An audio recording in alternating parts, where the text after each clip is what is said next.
Puri sa Diyos ay asa sa lupay kapayapaan sa mga tao kanyang kinalulugdan. Sa ating lahat ay kayo sa mga kapalang baga po sa ating lahat. Pasimulan po natin itong gawain ng ating Panginoon sa isang panalangin. Hallelujah. Aming dakilang Diyos, ang banal, sa pangalan po ng aming Panginoong Jesucristo, siya tanging aming tagapagligtas at tagapagpagitan sa iyo. Kami po ay sama-sama dumutulog sa ibalang trono upang ikaw ay aming sambahin, papurihan, pasalamatan, pahayag ang iyong kabanalan, kadakilaan o Diyos. Inaalala po namin ang iyong kabutihan sa umagang ito. Ikaw po ang siyang nagpatawad sa lahat ng aming mga kasalanan, ligtas sa amin sa kapahamakan, napagaling sa aming mga karamdaman at tumutugon sa lahat ng aming pangangailangan. Pasalamat po kami sa panibagong umaga po ito na kami po ay itinipon mo sa lugar na ito ng sambahan upang ikaw ay sama-sama po namin sambahin ang lugar na mapapuring awitin na nagpapahayag ng iyong pag-ibig o Diyos.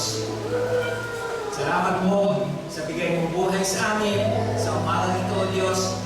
Kakaroon mabuhay, Panginoon, pagpatuloy kami makapaglingkod sa iyo.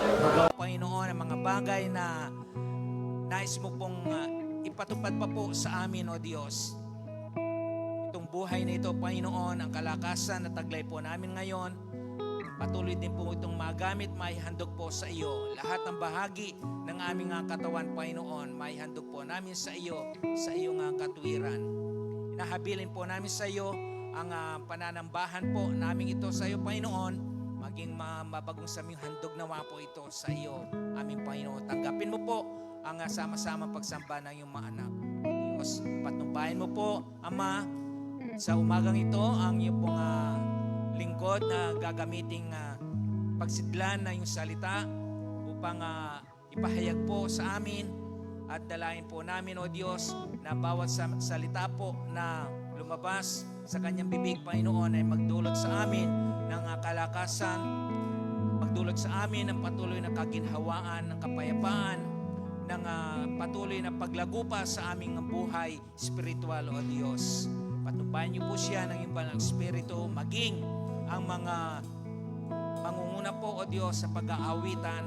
Inihiling po namin, O Diyos, ang patuloy mo pong patnubay din sa kanila habang sila po ay tumutugtog at kumakanta, Panginoon. Ang mga awiting ito, O Diyos, ay patuloy na pong ding mangusap sa amin, Panginoon, bawat kataga na amin pong sasampitin, Panginoon.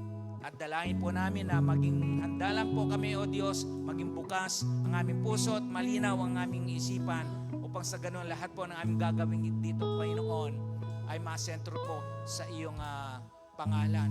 At dinadalahin din po namin ang aming mga kapatid na kasalukuyan po ngayon na patungo sa lugar na ito, O Diyos. Ingatan niyo po sila sa kanilang pagbibiyahe.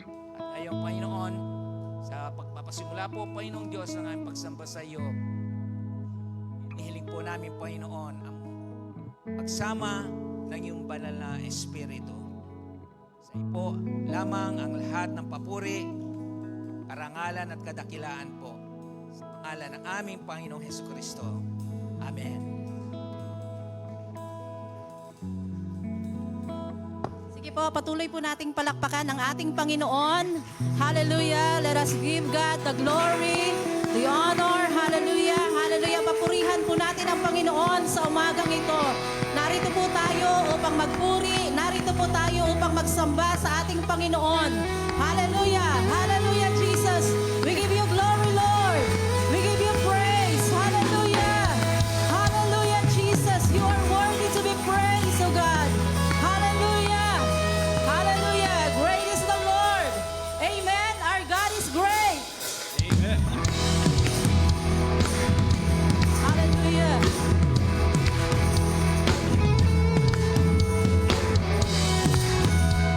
Great God.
hanggat nabubuhay, di mapipigil purihin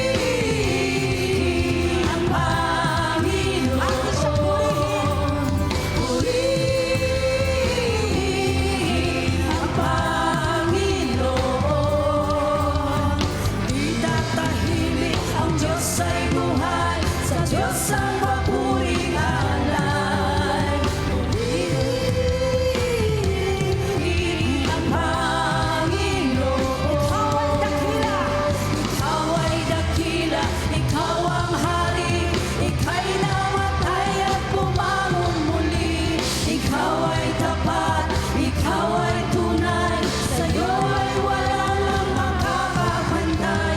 Ikaw ay dakila, ikaw ang hari, ika'y namatay at bumangon muli. Ikaw ay tapat, ikaw ay tunay, sa'yo ay wala nang makakapantay. Purihin ang Panginoon.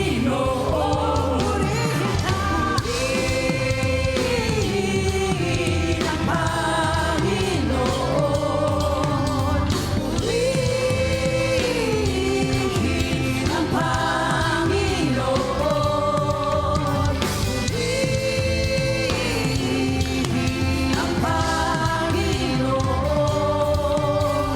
Di tatahimik ang Diyos ay buhay, sa Diyos ang mapuring alay. Di tatahimik ang Diyos ay buhay, sa Diyos ang mapuring alay. Di tatahimik ang Diyos ay buhay, sa Diyos ang mapuring alay. Purihin ang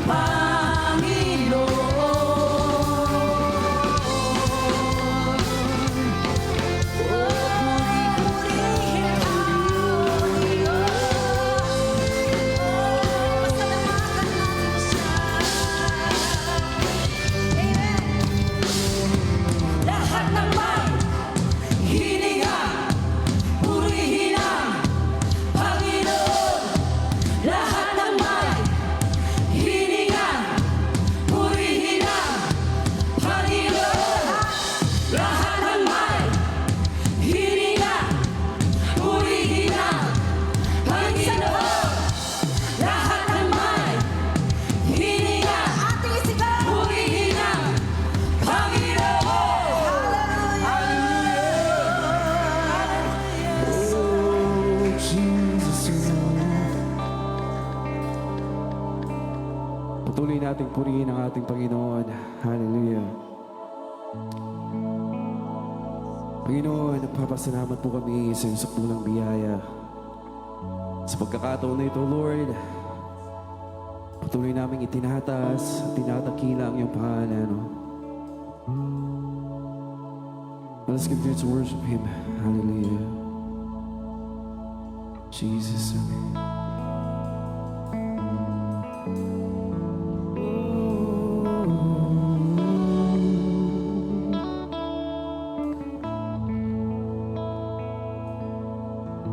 Habang hindi karapat-dapat, pagkukulan ng habang at wagas mong pagsinta.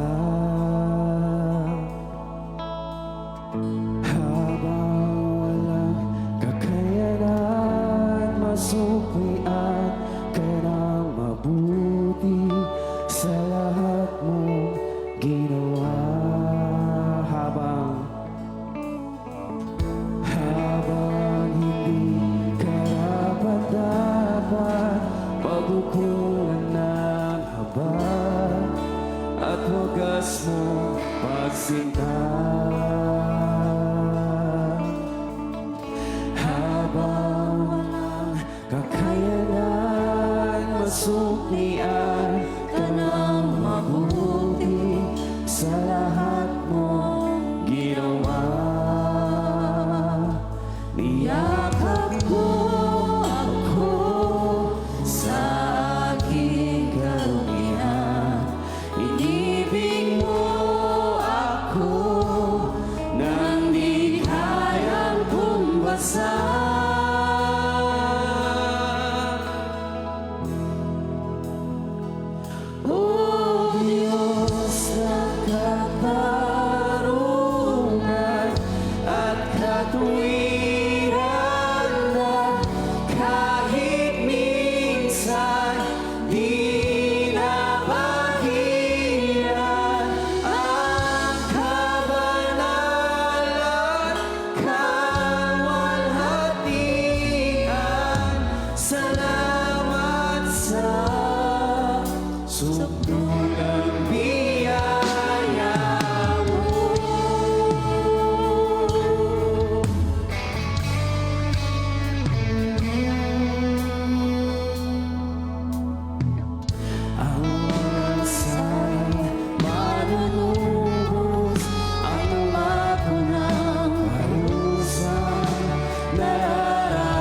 sa akin.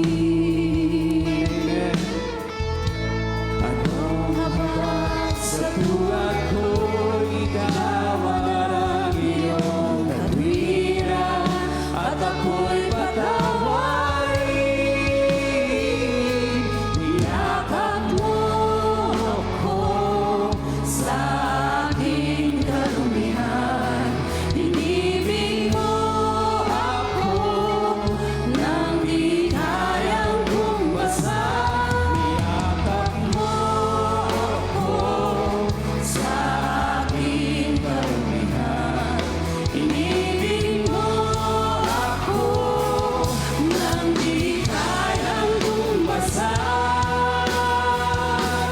O Diyos ng katarungan at katwiran, na kahit minsan di napaghirap ang kabanalan, kaluwalhatian. Salamat sa sukdulang biyaya mo, O Diyos ng pag-ibig na mas malawak pa kaysa aking mga pagkakasala. Higit pa sa buhay ko, salamat sa sukdulang biyaya mo.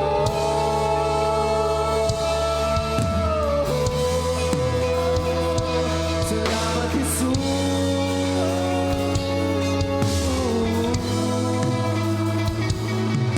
Salamat,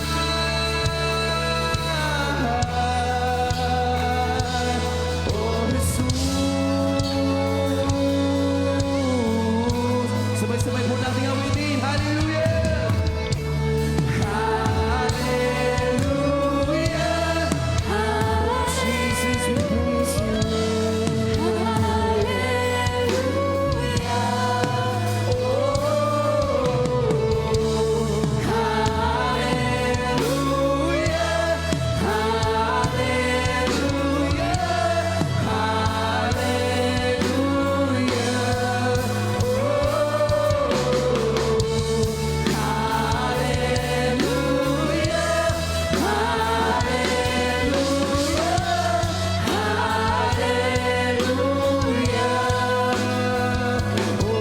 Diyos ng katarungan at katwiran, na kahit minsan di napaghirap ang kabanalan, kaluwalhatian. Salamat sa sukdulang biyaya mo, O Diyos ng pag-ibig na mas malawak pa kaysa aking mga pagkakasala. Higit pa sa buhay ko, salamat sa sukdulang biyaya mo.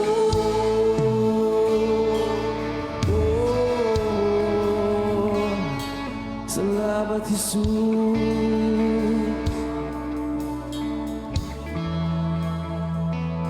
Ang lahat ng papuri at kabanalan sa'yo lamang, Jesus, iniaalay. Pati na ang buhay ko, salamat sa sukdulang biyaya mo.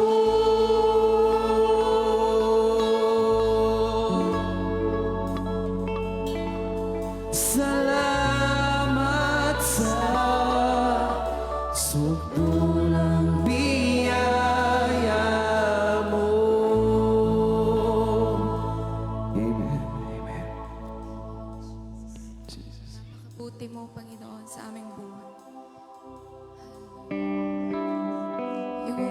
forever reign, Lord Jesus. We claim it, Lord Jesus.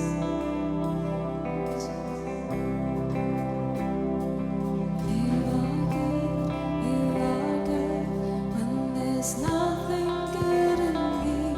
You are love on display for all to see. You are light when the darkness closes in.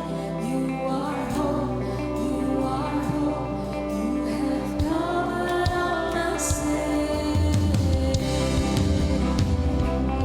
Oh, can we repeat that one, church? Come on, louder to sing. You are good when there's nothing good in me. You are love on display for all to see. You are light when the darkness closes in. You are hope, you have covered all my sin.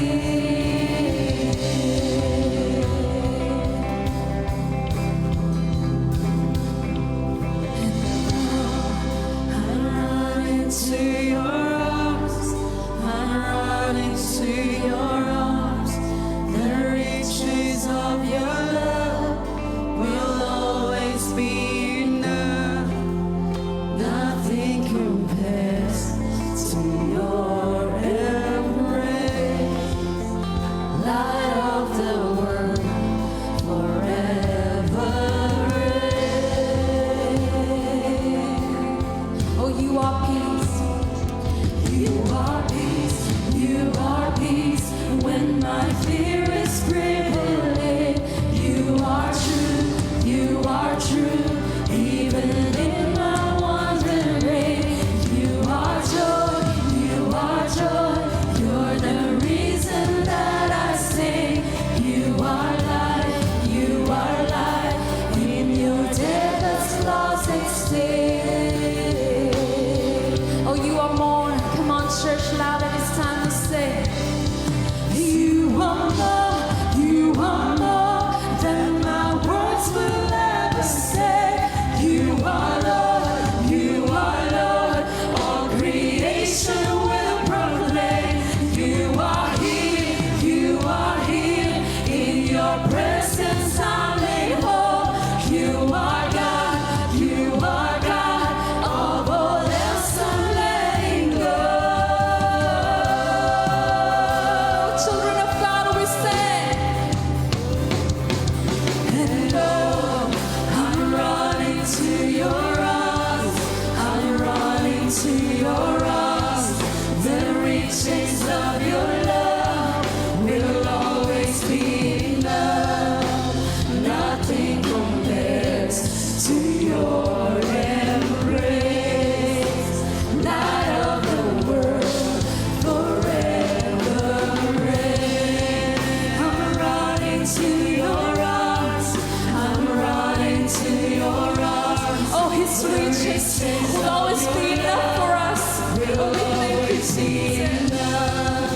Nothing compares to your embrace. Light of the world, forever reign.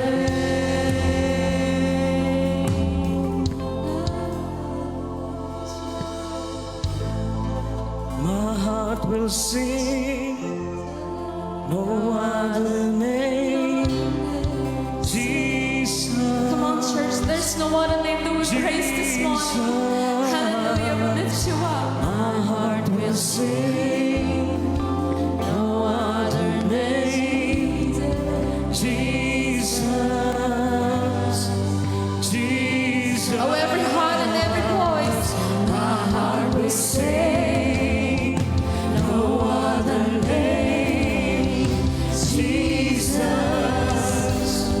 Jesus. My heart will sing, no other name.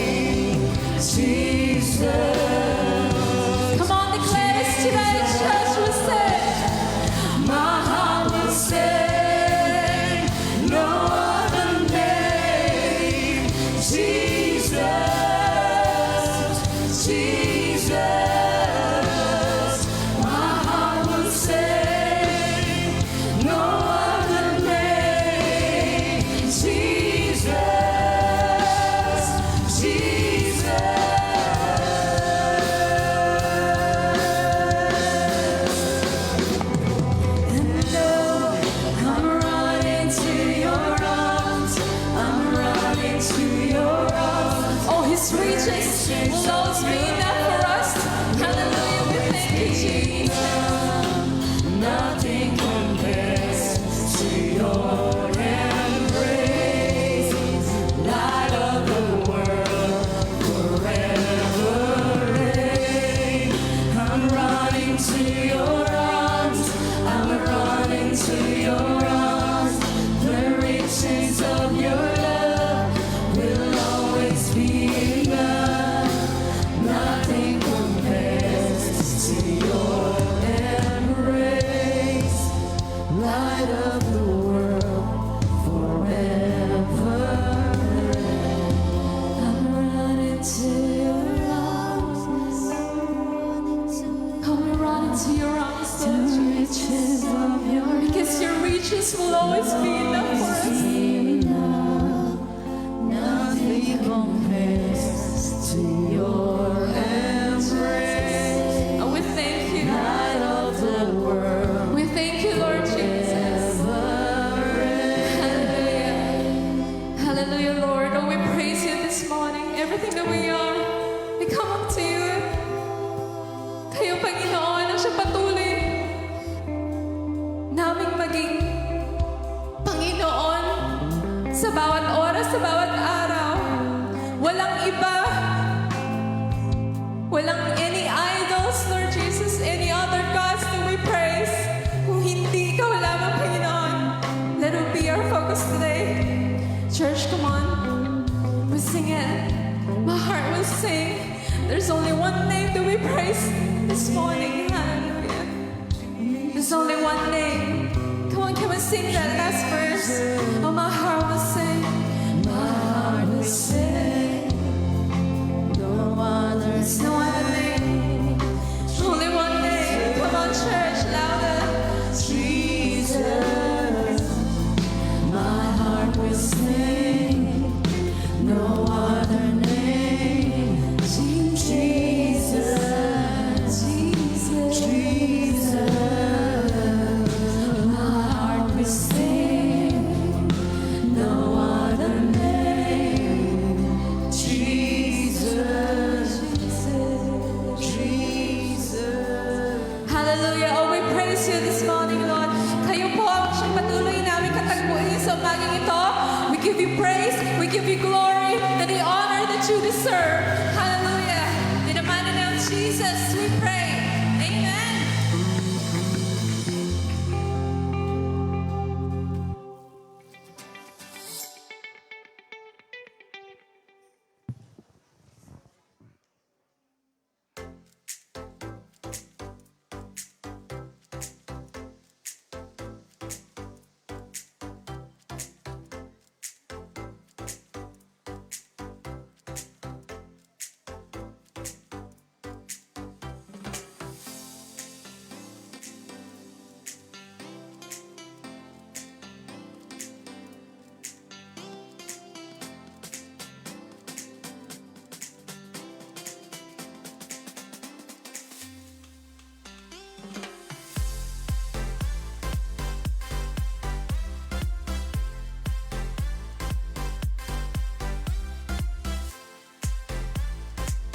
Amen. Morning po sa bawat isa. Ayan. So, patuloy po tayo sa ating pananambahan. And ngayon po ay dadako tayo sa tithes and offering. May tatanong lang po ako sa inyo, ano? At sana masagot ninyo.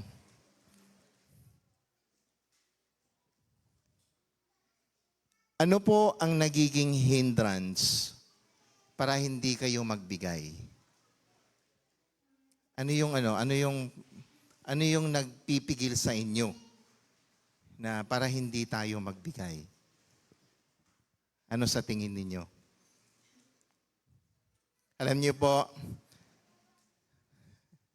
karaniwan o the most and the usual na lagi nating naiisip kapag tayo ay nagbibigay, ito ay lost.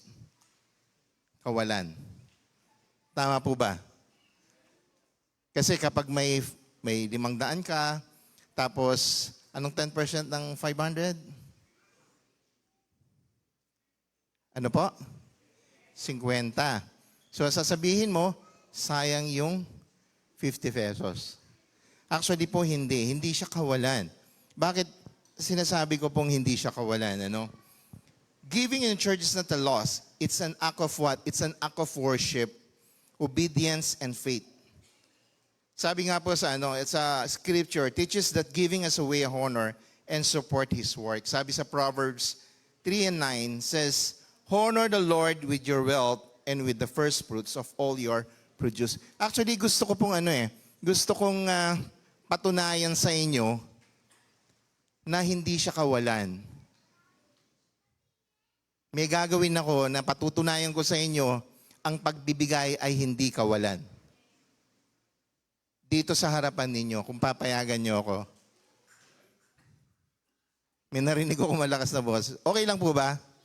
I just would like to demonstrate sa inyo on how to remove yung yung sa haka-haka nyo, naiisip nyo na ito isang kawalan. I-demonstrate ko po sa inyo. Okay lang? Okay, just give me 2 minutes para... Brother Bob, punta ka rito. Oh. Tinawag ko po siya dahil birthday niya. Happy birthday, maglilibre siya mamaya. Upo, tayo ka lang dyan, harap ka sa kanila. Si Brother Bob po, ilang taong ka na ngayon, Brother Bob? O, secret na. 55. Okay. Ang galing, ano? Dahil 55 siya, may pera ka dyan? Magkano? Huwag mo nang kunin. Sabihin mo lang, Rafael. 500. May 500 po si Brother Bob ngayon. Ngayon po, dahil birthday niya, 55 siya, para maging 55, 5 plus 5, 500. Bibigyan kita ng 500. Ano? Bibigyan ko siya ng, teka, huwag ka muna umalis, huwag ka muna tumakbo. Hindi pa nahitapos. Ngayon, illustration lang to. Harap ka doon, huwag ka marap sa akin. Ngayon po, binigyan ko siya ng 500. Dahil binless siya ni Lord ng 500. Ngayon, tatanungin ko siya, Matito, anong 10% ng 500? 50. Sige, alisin mo na yung 50 mo. Okay mo na 100. Di hulog mo dyan.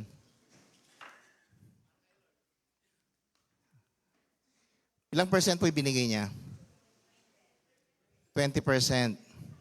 Magkano pera mo ngayon? 900. Nawalan po ba siya? Nadagdagan siya? Tama. So, yun po yung sinasabi ko. Hindi po siya nawalan, bagkos nadagdagan pa. Kasi ang kawalan po is yung, as in wala. Pero hindi po eh. Sige Brother Bob, happy birthday. Ay, balik mo na yan. Joke lang. Joke lang. Nakita niyo po yung ibig ko sabihin. Ano? At may itatanong pa po ako sa inyo. Di ba? Nung binigyan ko siya, anong feeling nung binigyan siya?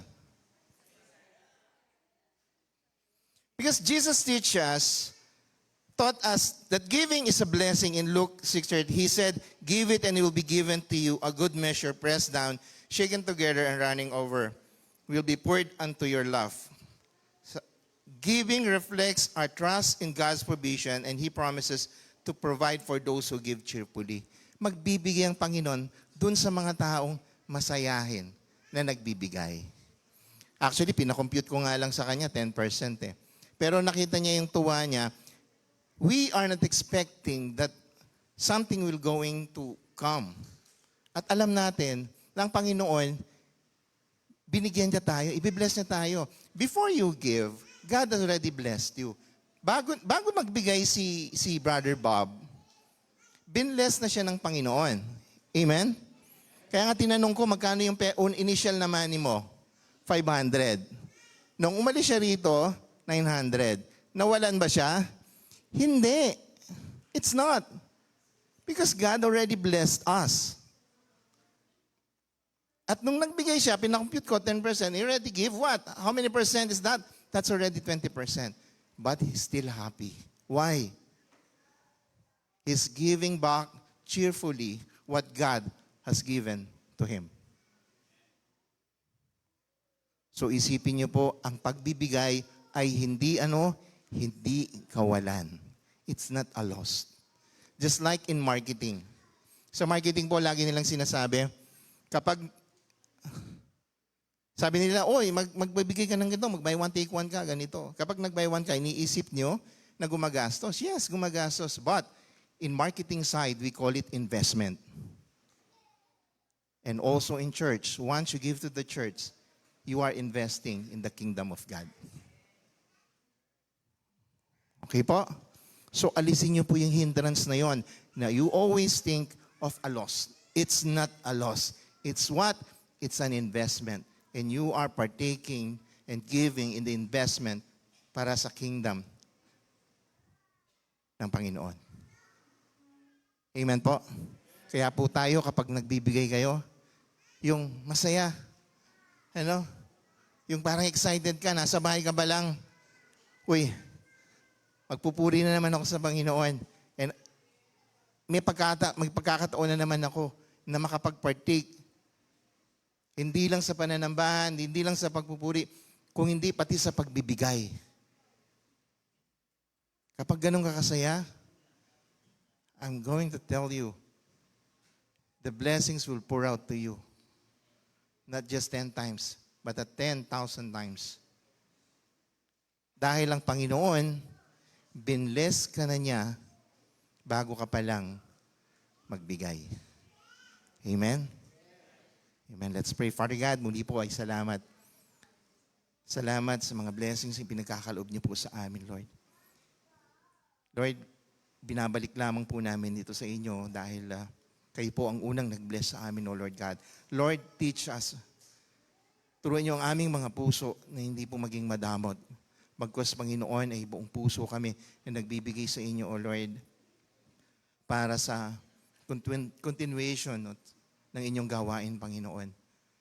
To spread the gospel, Lord God. May we be a good disciple, O Lord God. Hindi lamang po, Panginoon, sa pag-share ng inyong salita, kundi pag-share even on the financial side, Lord. Maraming salamat po, Panginoon. I also pray lahat ng aming mga kapatid na nagbigay, Lord God, na patuloy niyo po silang i-bless 10,000 folds, O Lord. Maraming salamat po. Pinupuri ka namin at pinapasalamatan. In Jesus' mighty name we pray. Amen and amen.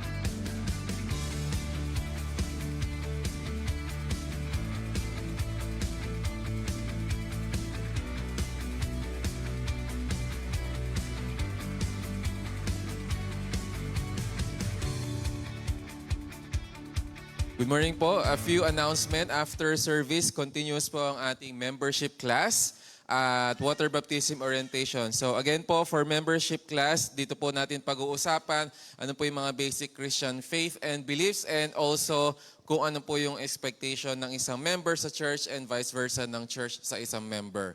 Also, ang ating water baptism orientation po, hindi po siya magaganap before the actual baptism but it will be a series of Sundays every week kung saan po i-discuss din po yung kahalagahan ng water baptism at kung ano po ang essence nito bilang isang mananampalataya. And also, before we proceed in hearing God's Word, let us read ang ating pong New City Catechism. So, these are 52 questions. Every Sunday po, matatapos po natin ito, Lord willing, until the end of 2025. At nasa 13th Sunday na po tayo, so we are now on question number 13. Ito po ang katanungan, kaya ba ng sinuman na sundin ang kautusan ng Diyos ng perpekto? At ano po ang tinuturo ng Biblia? Simula noong nahulog ang tao sa kasalanan, wala nang sino man sa buong sangkatauhan ang kaya pang tuparin ang kautusan ng Diyos ng perpekto. Bagkus ay patuloy itong sinusuway ng tao sa kanyang isip, salita at gawa. Ito po ang turo ng Panginoon mula sa Roma 3 verses 10 to 12. And now let us also prepare our hearts and mind. Ilayo na po natin ating sarili sa anumang mga distractions. At let's listen to God's word as delivered by Pastora Vicky Versosa.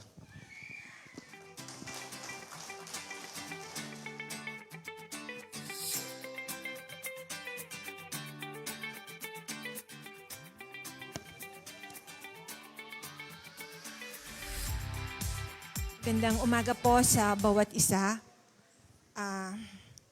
Actually, ay itutuloy ko lamang po yung ating mga aralin. Previously, for the several months, ay tinatalakay po natin ang Book of Hebrews.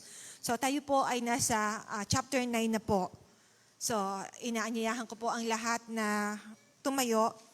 Babasahin lang muna natin until verse 10 and afterwards, i-discuss ko po kung ano yung sa mga sumusunod na talata at later ay kahit na nakaupo na lang po kayo. So, reading from Hebrews chapter 9, verse 1 to 10. Now, the first covenant had regulations for worship and also an earthly sanctuary. A tabernacle was set up.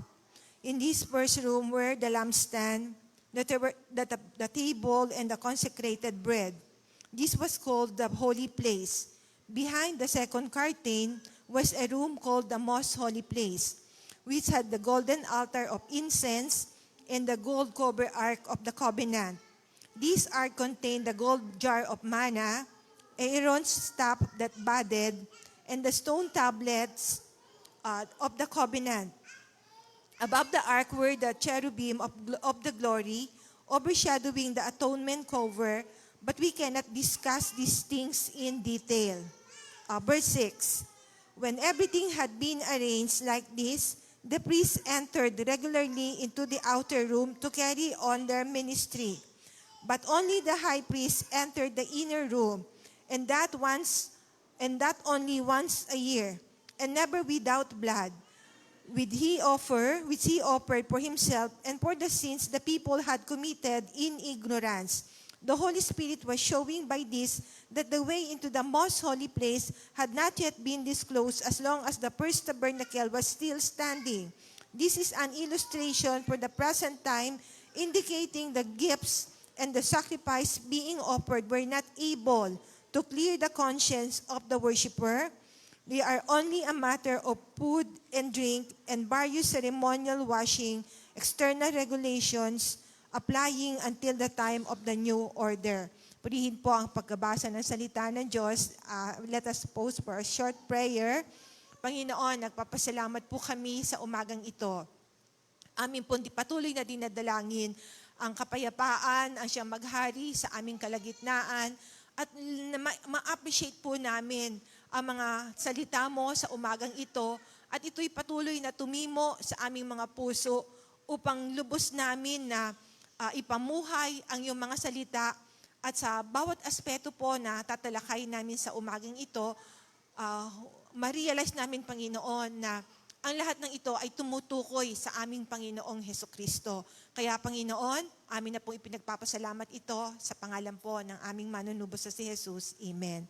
So, maaari na po kayong makaupo sa presensya pa rin po ng ating Panginoon. So, ang title po ng Hebrews chapter 9 ay The Superiority of the New Covenant. So, I was able to read verses 1 to 10. As I have said while ago, later, kahit na nakaupo po kayo, ay babasahin ko po yung mga sumusunod na talata dahil ito po ay hanggang sa verses 28. So, medyo mahaba-habang talata po ito. So, as I introduced my message this morning, dito po sa mga naunang, actually sa chapter 8 ng Hebrews, mayroon instruction ng Diyos kay Moses. Instruction po kung paano niya gagawin yung tabernacle. So, ito pong tabernacle na ito, as we go back in the, as they been freed from the Egyptians' rulership under Pharaoh, dapat napakadali lamang po nilang makukuha yung pangako ng Diyos. Pero alam po ninyo, nakita natin sa mga previous chapters, ang Diyos ay labis na napighati dahil sa inasal po ng mga Israelites dahil naging matigas ang kanilang ulo. Naging matigas ang kanilang mga kalooban kung kaya't hindi po nila na-claim yung pangako ng Diyos sa kanilang buhay. Hindi po ito nangyari sa kanila. And even kay Moses, ay hindi po niya nakuha yung mga pangakong ito, natanaw lamang po niya yung promised land. At ang nakakalungkot, ay as we go back dun sa mga previous lessons, nakita natin na out of the 12 tribes, 2 lamang po yung nakaklaim ng pangakong ito. 2 lang po yung nakatungtong sa promised land. At ito po ay si Joshua and Caleb. And the rest po ng mga tribo, and the rest of the tribes, ay hindi po nakamit yung pangako ng Diyos. Hindi po nila natikman yung pangakong ito ng Diyos sa kanilang buhay dahil naging matigas ang kanilang puso. So, dito po, nagkaroon ng instruction ang Diyos kay Moses in the Old Testament involved the construction of a tabernacle or a tent which was used as a movable temple. So, ano po siya, movable po in the sense, di ho ba, dahil nung panahon na nagwa-wonder po sila, ibig po sabihin ay parang nangyari po, no? Sabi po ng mga scholars, for them to attain or to claim the promised land, it will took them only 11 days. Pero dahil, sabi ko nga, naging matigas ang ulo, it took them 40 years.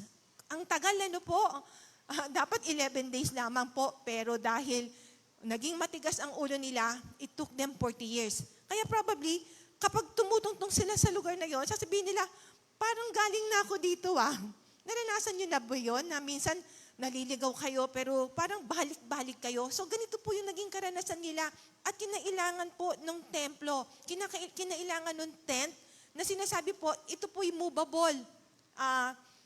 From time to time na, yung cloud ay yung lalakad po siya or magmumove po yung cloud, immediately, yung mga priests ay, i-dismantle po nila yung tent.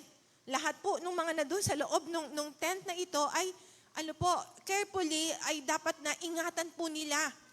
Alam po natin na sa mga panahon po ng mga nakalipas, hindi po inaalaw na sino man ay humawak po, lalong-lalo na po doon sa Ark of the Covenant.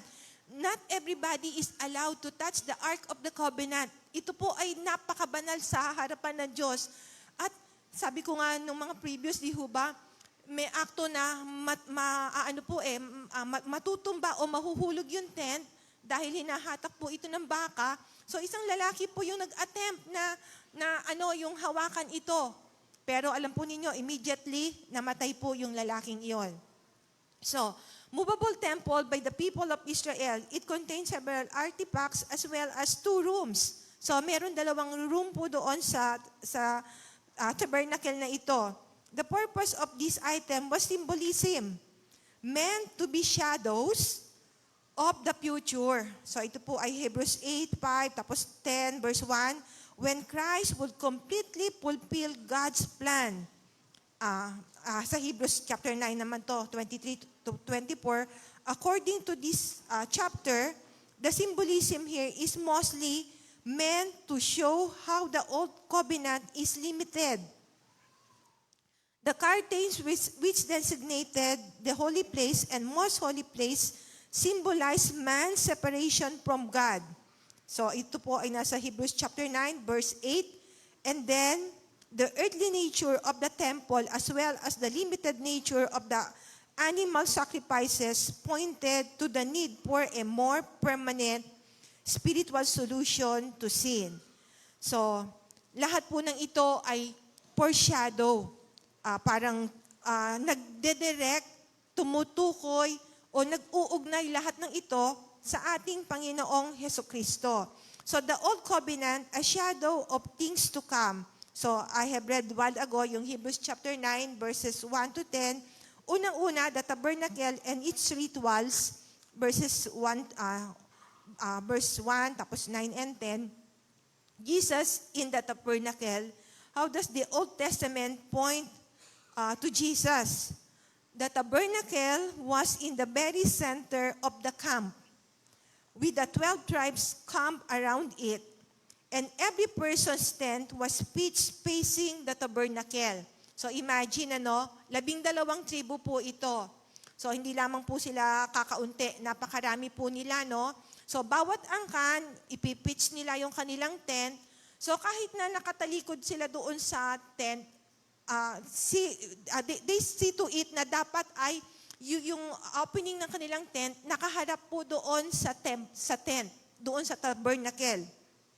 So, the 12 tribes camped around it, and every person's tent was pitched facing the tabernacle. They did not live without their backs to God. Hindi daw po sila namumuhay na talikod sa Diyos. Kinakailangan nakaharap sila sa Diyos. Ano po? They did not live with their backs to God, but with their faces toward Him. This highlighted the priority of God in the lives of the people. He was the focus of everything, having the center and the most important position. So, ang nais lang iparating dito, kung bakit ganoon po yung design nung tent na ito, nais ng Diyos na sa bawat araw ng kanilang buhay, unang-una, ang Diyos ang magiging sentro ng kanilang buhay. Ang Diyos ang siya magiging focus ng kanilang buhay. At sabi po doon, they need to face the tent or the tabernacle of God, facing it. No po, hindi sila kailanman tatalikod. So this has something to do with the yung spiritual symbolism po, no? So he was the focus of everything, having the center and most important position. All the tribes have equal access to him. However, there was only one way for the people to go in, the east gate. So yun po yung tinatawag na east gate, na isang daan lamang po ang pwede po nilang daanan. Pero sabi po, everyone has equal access. Lahat sila, pwede po silang makalapit po doon. There are not many ways to God. There is one way in. Isang daan lamang po patungo sa ating Diyos. And it is provided by God. To come to Him, we must come His way. Sa John chapter 10, verse 9. So, I am the door. If anyone enters through me, he will be saved. So, sino man po ang makasumpong sa ating Panginoon, sabi po doon, pumasok doon sa pintuan na walang tinutukoy kundi ang ating Panginoon. Sabi po, sila ay maliligtas at makakasumpong ng pasture. He will be saved and will go out and we will go in and out and find pasture. So yun po ay sa John chapter 10 verse 9. So yun po yung unang part po, the tabernacle. And then meron pong 2 rooms. Ito po ay sa verses 2 and 3. What inside the room? Holy place. So yung unang-unang matutunghayan po doon, itong yung holy place. Ano po yung mga nandoon po? The golden lampstand. So, hindi ko na po babasahin pa yung mga scripture po from the Old Testament. If you have time, you could go back in your house, read it in Exodus chapter 25, and then Exodus chapter 13, no po, Leviticus. So yun po yung mga tumutukoy dito. So, the golden lampstand. Practical, it was to give the priests light to conduct their work inside the tabernacle. Yet even the simplest and most practical objects was to be ornately designed, beautiful, and make use of every best materials that man possesses.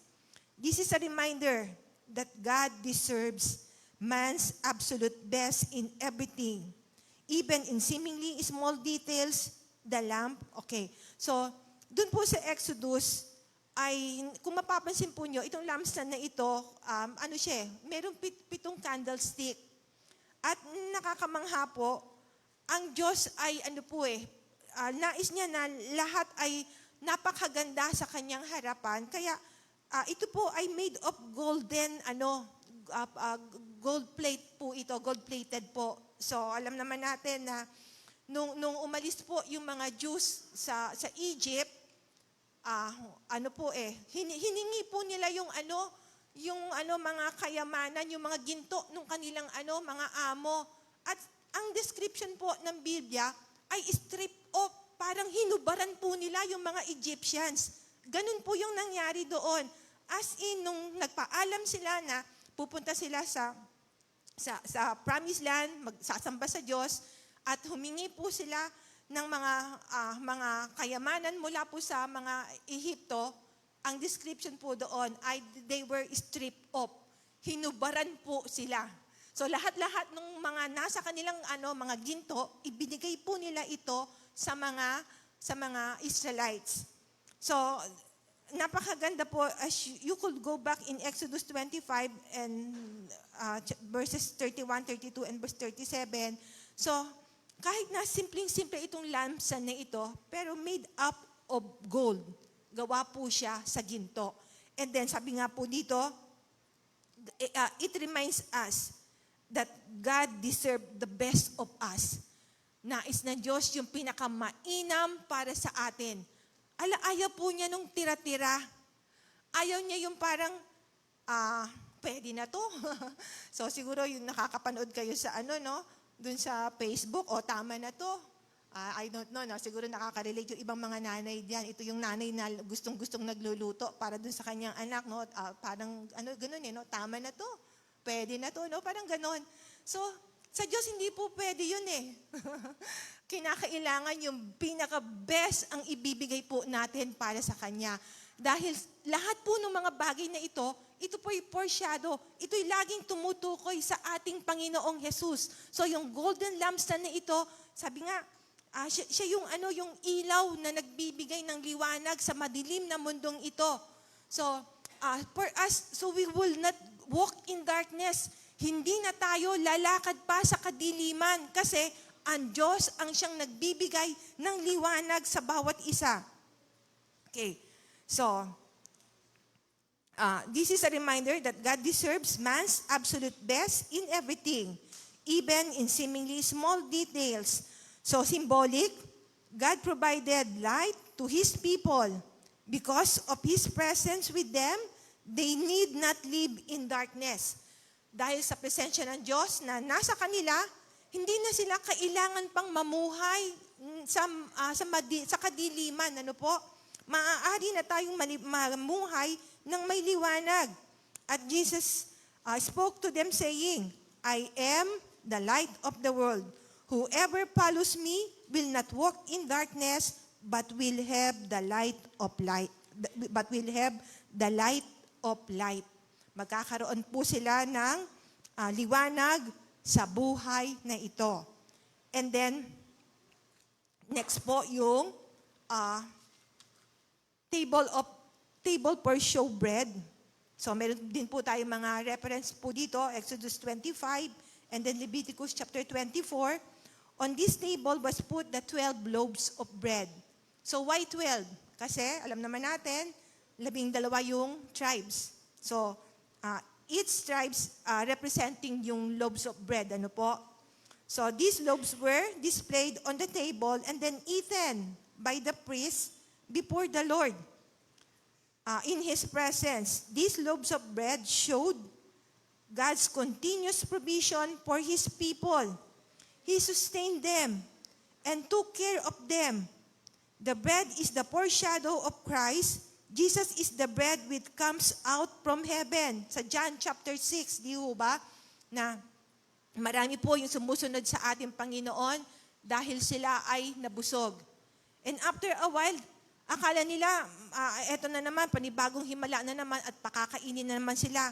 Pero doon po pumasok yung hard teachings na kung saan from the crowd following Jesus Christ, marami na po yung hindi nagpatuloy. Kasi sabi po nila, this is hard teaching. Kumbaga, pang matured Christian na ito, pang matured believers na ito.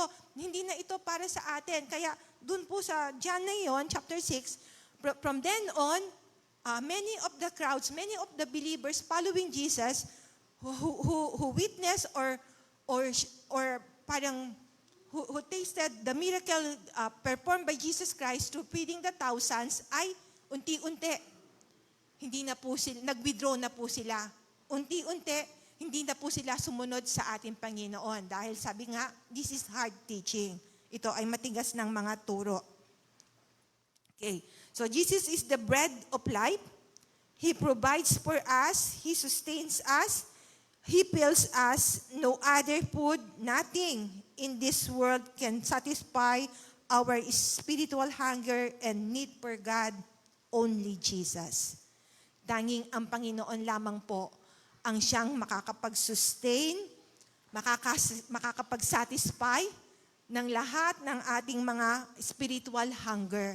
So, probably if you still remember, di ba, isang mayamang lalaki na at his young age ay nasumpungan niya ang Lord. Sabi niya, sa buong pagmamalaki na sinabi ng lalaking ito, sabi niya, Lord, ano pang dapat kong gawin? Sinunod ko na ang kautusan. Kasi alam niyo naman po, yung mga Jews, yun po yung parang merit po nila. Sumusunod sila sa kautusan, at hindi lamang po yun, kundi gumagawa sila ng kabutihan sa kanilang kapwa, nananalangin sila. So, ito yung mga practices nila. And if you will notice, di ho ba yung mga nagpapakitang gilas, nagpapakitang tao, they will sit in front, yung kitang-kita sila ng mga tao, ipapakita nila na nagpa-fast sila, nananalangin sila.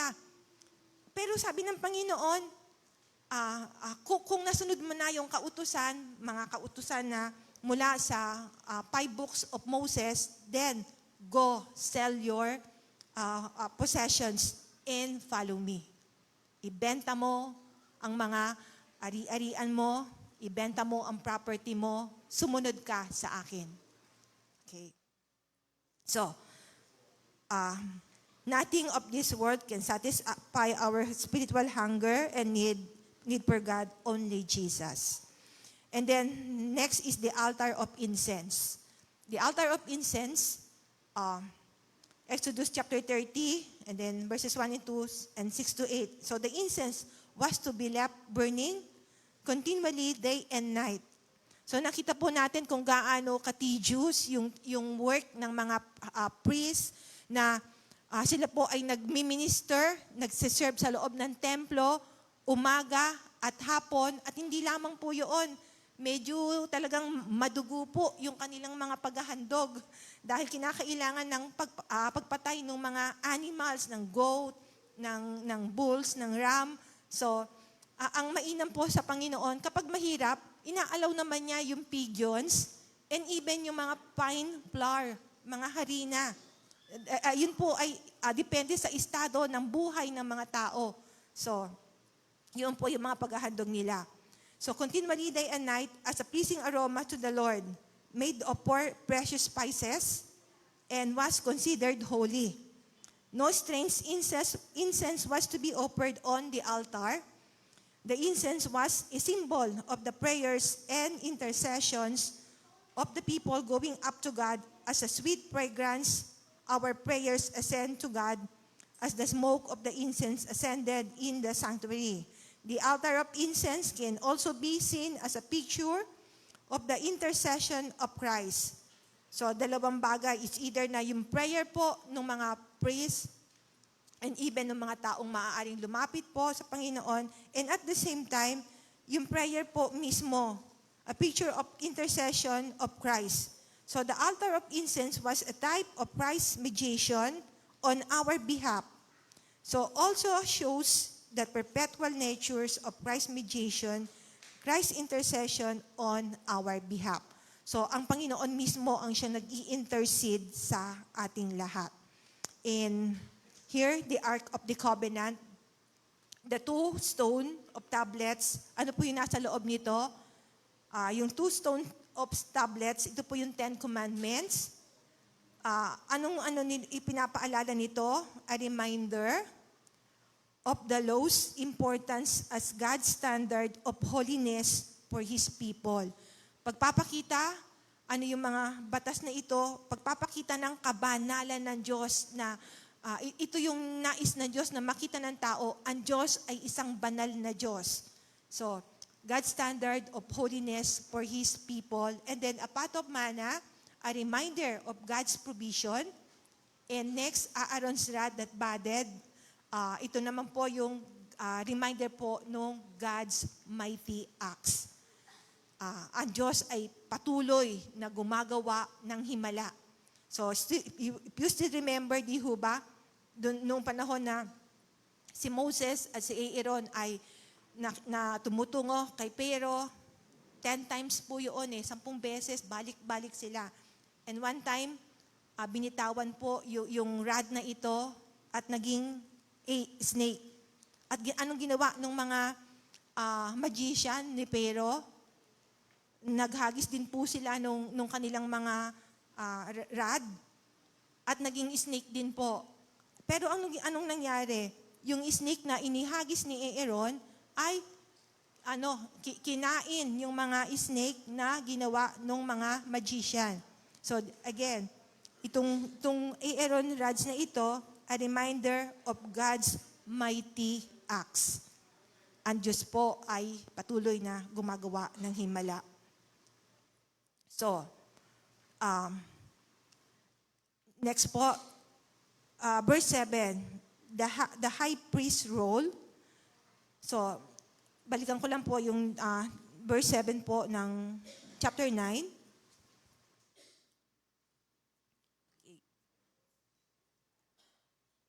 But only the high priest entered the inner room, and that only once a year, and never without blood, which he offered for himself and for the sins the people had committed in ignorance. Okay. So, meron pong role ang mga high priest. So, they have to enter the inner room once a year, and sabi po din, never without blood, which he offered for himself, and then for the sins of the people committed in ignorance. Ang reference po dito ay Leviticus chapter 16, verses 11 to 19.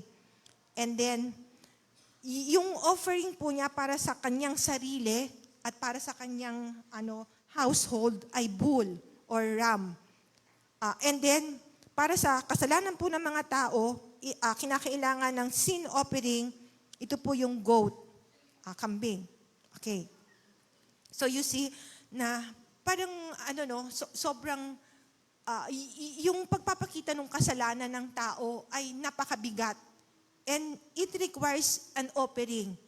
It requires yung pagdanak, pagbubo ng dugo dahil ito po yung dinidemand.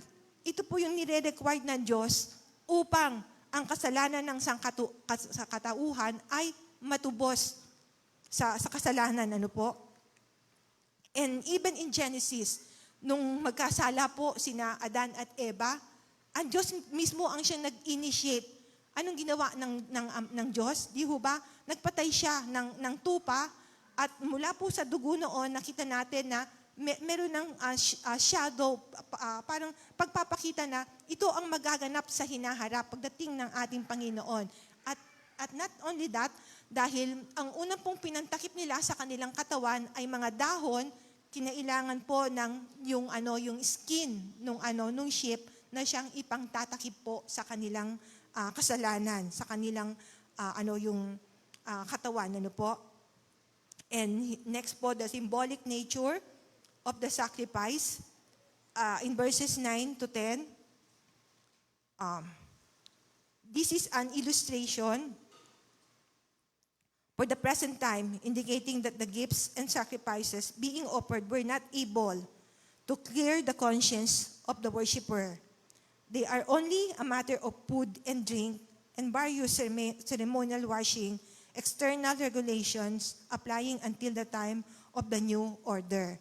So, ano pong symbolic nature po ng mga sacrifice na ito? The sacrifices and offerings offered could not cleanse the conscience or bring about a perfect relationship with God. So these are all, yung parang external matters. Sabi po, external matters like food, drink, and washing, which were ordinances of the flesh. So, ito pong mga sacrifices na ito, itong mga offerings na ito, could not cleanse the conscience. Hindi kailanman maglilinis ng konsensya, kundi ito po ay mga outward ceremony. Yung mga washing, yung mga pag-o-offer, lahat ng ito ay mga rituals na, sabi po, could not bring about a perfect relationship with God. Dahil ito po lahat ay panglabas lamang. Nung panahon po yun ay mahalaga dahil nais ng Diyos na gawin po ito ng mga Israelite, pero hindi po sumapat ang mga bagay na ito. Kaya finally makikita natin, kinakailangan ng isahang paghahandog ng ating Panginoong Yesus ng kanyang buhay. Isang beses lamang at hindi na paulit-ulit. Okay, and letter E, the limitations of the Old Covenant. The Old Covenant rituals were symbolic, not the true solution to sin. So focus on external matters, not the inner cleansing of the conscience. At ito po ay temporary, pointing to the greater reality of Christ's sacrifice. So, probably before I proceed po dun sa mga next points, Pastor Rene, na ano po yung take me in. Okay, so before we proceed po dun sa mga points number 2 and 3, tingnan natin yung song na ito. This is an old song. Pero as you hear this song, how you can imagine na lahat ng ito ay patungkol, tumutukoy, pointing toward our Lord Jesus Christ.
Pass me by the crowds of people. This is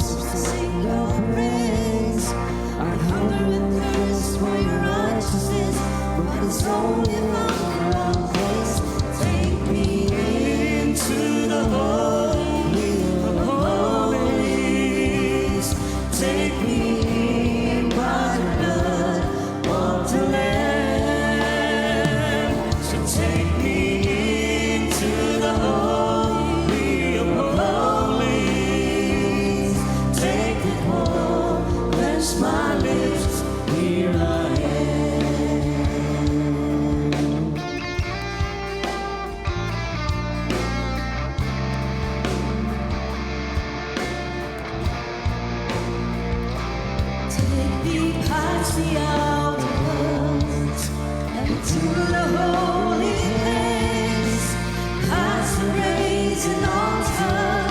Lord, I want to see your face. Lost behind the crowds of people. This is the city of praise. I hunger and thirst for your righteousness, but it's only found in one place. Take me into the holy of holies. Take me in by the blood of the Lamb. Take me into the holy of holies.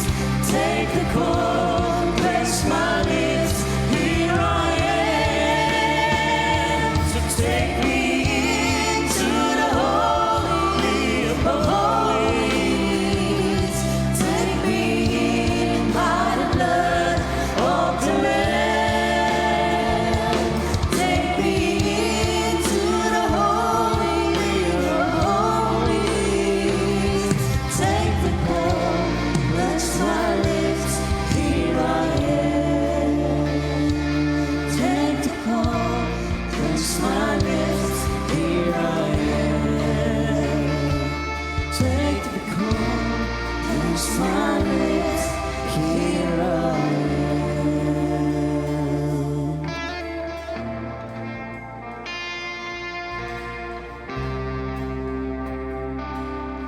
So, kita ho natin,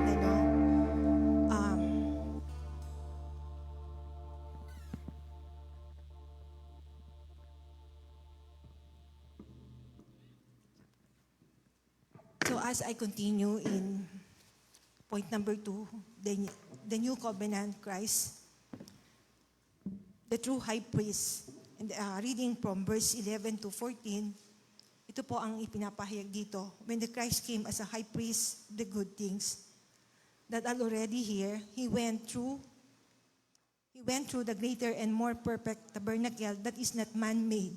That is to say, not part of this creation. He did not enter by means of the blood of goats and calves, but He entered the most holy place once for all by His own blood, having obtained eternal redemption. The blood of the goats and bulls and the ashes of a heifer sprinkled on those who are ceremonially unclean, sanctified them so that they are outwardly clean. How much more then will the blood of Christ, who through the eternal Spirit offered Himself unblemished to God, cleanse our conscience from acts that lead to death, so that we may serve the living God. So, dito po sa pangalawang bahagi, unang-una, ang ating Panginoon, yung kanyang superior sacrifice no po. So, we have seen and from the studies before na napaka-tedious ng mga sacrifices, mga trabaho ng mga priests na maya't maya kinakailangan magpatay ng mga animals, mag-offer. Kaya probably ay kung siguro nandun tayo napakaingay sa labas dahil panay ang iyakan ng mga animals. Pero kinakailangan gawin ito. Pero dahil sa sakripisyo ng ating Panginoon, He went through the greater and more perfect tabernacle, heaven. Ang tinutukoy po dito ay langit. Kasi hindi daw po made of man hands, kundi that is not man-made, that is to say, not part of this creation. So He did not enter by means of the blood of goats and calves. He entered the most holy place once for all by His own blood, sa pamamagitan ng dugo ng ating Panginoon. And point number 2, the once for all sacrifice, He entered the most holy place once for all with His own blood. Sa pamamagitan po ng dugo ng ating Panginoon. Balikan ko lang po yung Hebrews chapter 7, verses 26 to 28. Ito po yung pinapahayag dito, no po? Tumutukoy ito sa ating Panginoon. Such a high priest meets our need. One who is holy, blameless, pure, set apart from sinners, exalted above the heavens, unlike the other high priests.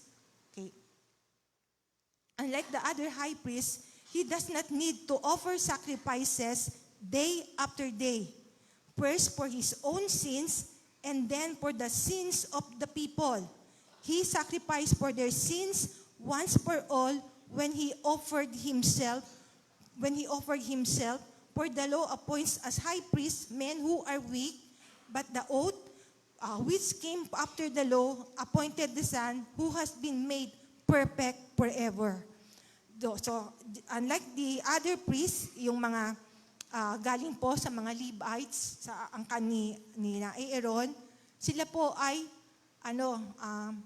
meron po silang mga kasalanan ng mga taglay. Pero sabi po dito, sa inoffer ng ating Panginoon na once for all sacrifices, He entered the most holy place once for all with His own blood. Hindi na kinakailangan ng pag-o-offer ng mga blood ng animals, kundi ang dugo ng ating Panginoon. Siya ay, na-accomplish po niya ito nung siya po ay napako doon sa krus at nung kanyang inihandog ang kanyang buhay, ang kanyang dugo upang tubusin tayo sa ating mga kasalanan.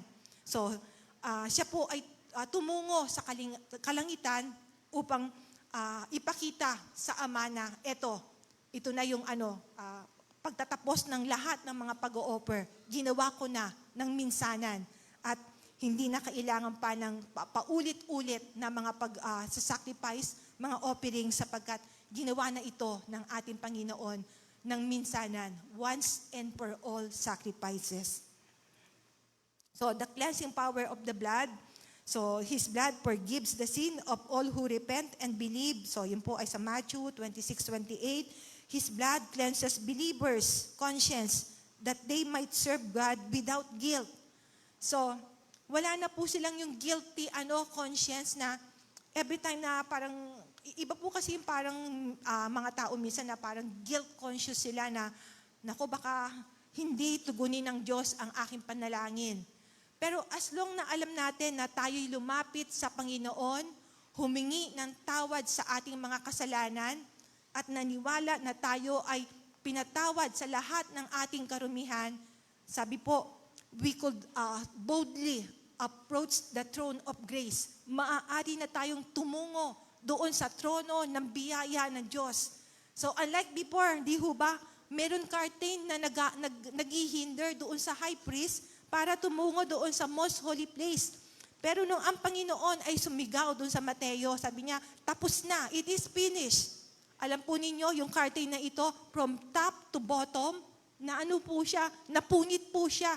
At gaano po kakapal yung curtain na ito? Sabi po sa aking pong pag-aaral din, 6 inches. Di ho ba ang kapal noon, 6 inches? Paano mo ito wawasakin? At nung ang Panginoon ay sumigaw nga po, it is finished, yung lugar ay na-shake, di ho ba? Nagkaroon ng lindol, nayanig yung lugar doon. At sabi po, doon sa Mateo nga po, yung curtain na ito ay yung nagkaroon na po siya, nasira po yung curtain. So His blood forgives the sin of all who repent and believes. And then His blood cleanses believers' conscience that they might serve God without guilt. Okay.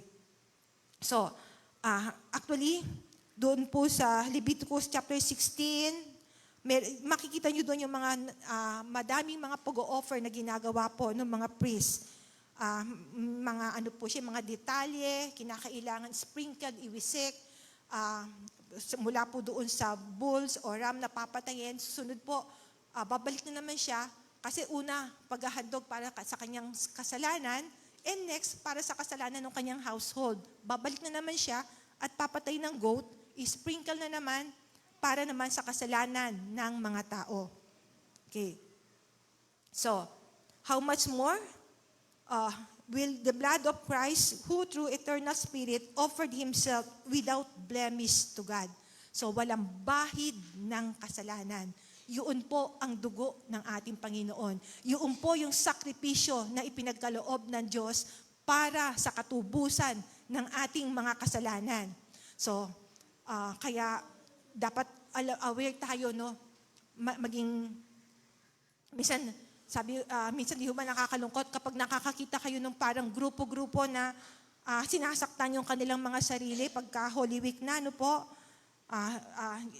Sinasaktan nila ang kanilang mga sarili. And even in the scripture sabi, without knowledge, the people are perish. Kasi hindi nila alam ang scripture.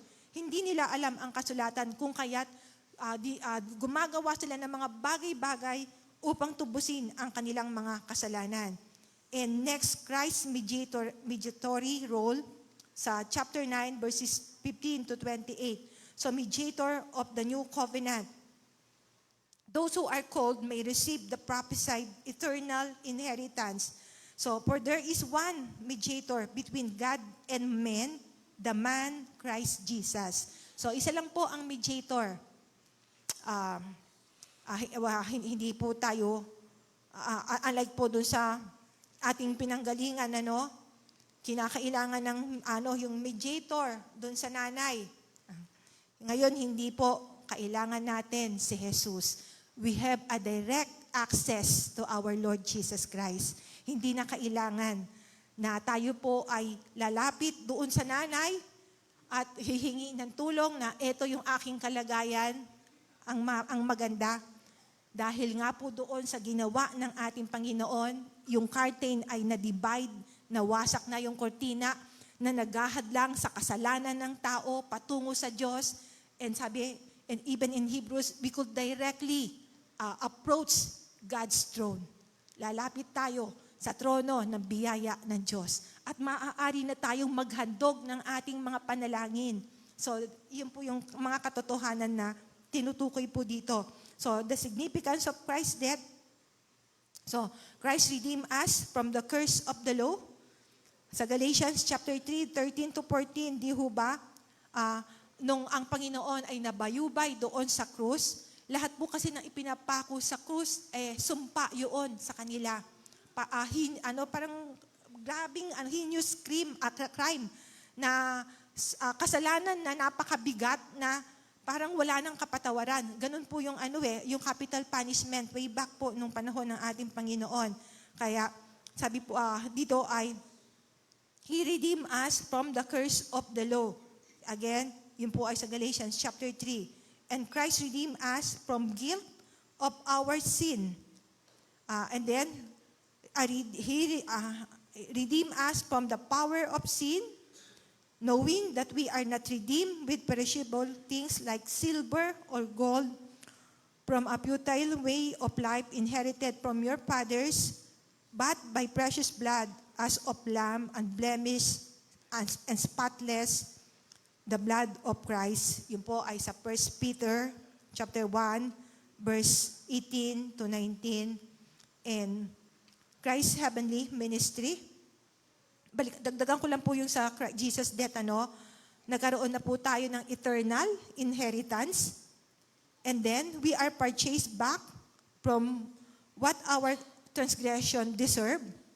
And sins committed under the old covenant are forgiven. Pinatawad na ang lahat ng kasalanan. And finally, Christ's heavenly ministry appeared to us in God's presence. He appeared once for all to take away the sins of many people. So aren't you glad? Wala na po tayo sa lumang tipan. Sa lumang tipan, sobrang nakakatakot. May mga pangyayari po noon, di ho ba? Yung mismong bundok, nilagyan ng parang tali or harang para hindi makakadirektang makatuloy doon yung mga tao. Kasi may mga pagkakataon mismo, even the animals, kapag nag-cross sila doon sa mountain na yon, patay. Kaya titingnan natin parang ang naman, Diyos, parang antindi naman ng pakikitungo mo, pagkakamali, kasalanan, papatayin agad. Pero kasi yun po yung nire-require ng Diyos na ang kabayaran ng kasalanan ay kamatayan. Subalit, ang pag-ibig ng Diyos ay buhay na walang hanggang sa ating Panginoong Hesukristo. So, purihin po ang Panginoon. Again, I will be requesting you to please rise up Tawagin ko lang po muli yung ating, yung mga musicians. Can we sing yung pinakanta kanina ni Pastor, ni Brother Joe? Napakagandang tignan na yung biyaya ng Diyos na sukdulan, na sino tayo? Who are we na magmamalaki sa Diyos, na parang sasabihin natin, kapag nandun na tayo sa magandang estado ng ating buhay, na nakakalimot tayo sa Diyos, hindi na natin siya naaalala. Who are we para magmayabang? Sino tayo para magmalaki sa harapan ng Diyos at tatalikod sa Kanya? Again, as we go back doon sa mga buhay ng mga Hudyo nung unang panahon, yung tabernacle, nakapokus sila doon. Ang buhay nila ay lagi nakasentro sa Diyos. Mismo, ang buhay nila ay ang Diyos mismo. At ayaw nilang ang nais parating ng Diyos, huwag niyo akong talikuran. Lagi, haharap tayo sa Diyos. Lagi, we will approach God's throne with boldness.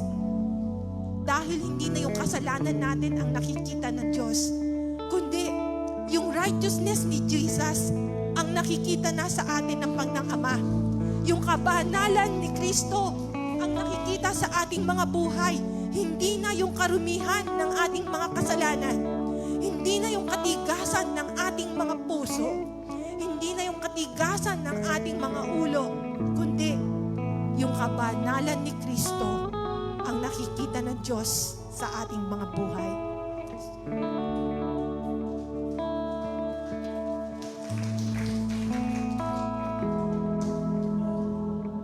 Habang hindi karapat-dapat, pagkukunan ng habag at wagas mo pagsinta. Habang walang kakayanan, masuklian ka ng mabuti sa lahat mong ginawa. Habang hindi karapat-dapat, pagkukulan ng habag at wagas mo pagsinta. Habang walang kakayanan, masuklian ka ng mabuti sa lahat mong ginawa. Niyakap mo ako sa aking karumihan. Inibig mo ako nang di kayang tumbasan.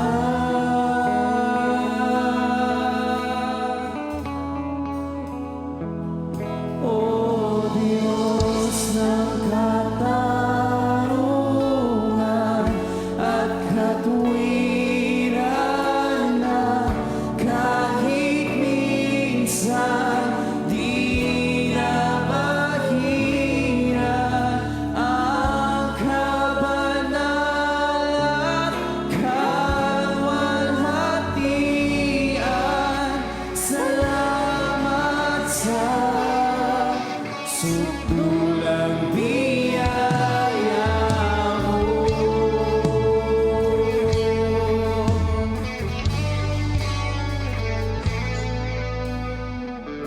Ang lansang malulubos, anumako ng parusa nararapat sa akin.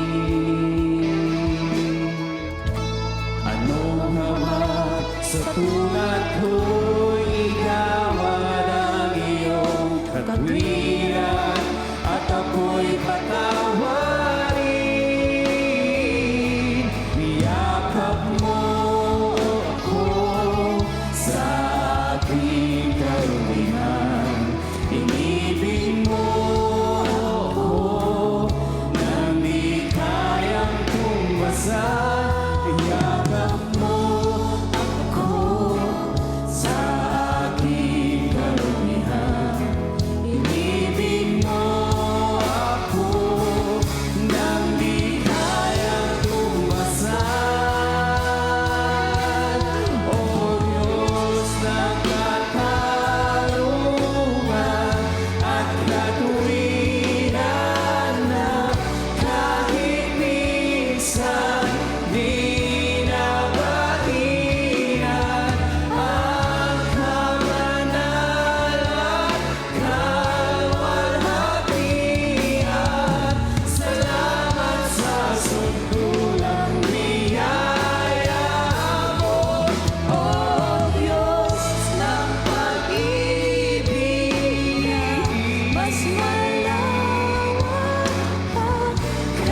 mas malawak pa kaysa aking mga pagkakasala. Higit pa sa buhay ko, salamat sa sundulang biyaya mo.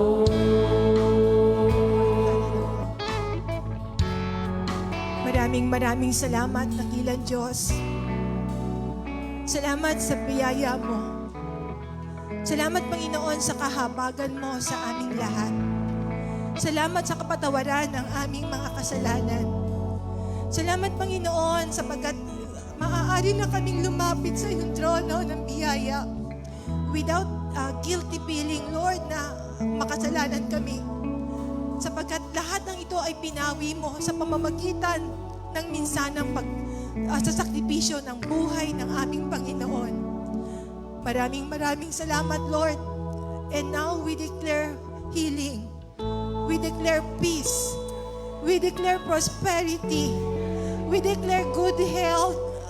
Salamat, Panginoon, sapagkat kinatagpo mo ang pangangailangan ng iyong mga anak.